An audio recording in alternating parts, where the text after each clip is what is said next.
गिरीश का सुनेगा गाना? गिरीश का सुना। गिरीश का गिरीश का सुनेगा? सुना तो ले बेटा हम गाना सुनाइले गिरीश के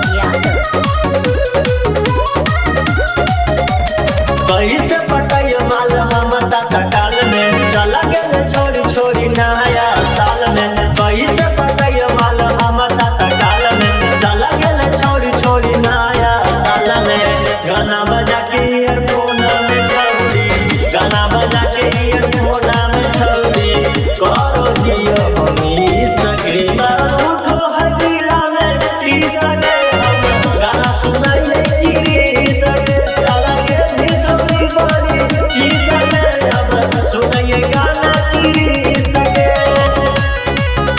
गिरीश का सुनेगा गाना? गिरीश का सुना। गिरीश का गिरीश का सुनेगा? सुना तो ले बेटा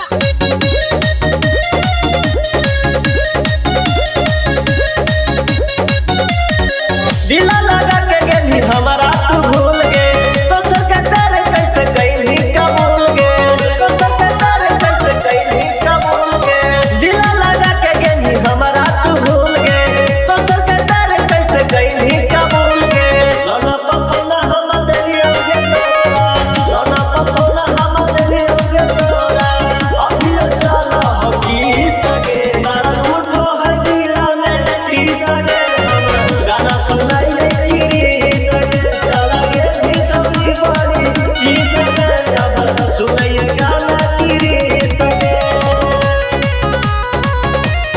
गिरीश का सुनेगा गाना? गिरीश का सुना। गिरीश का गिरीश का सुनेगा? सुना तो ले बेटा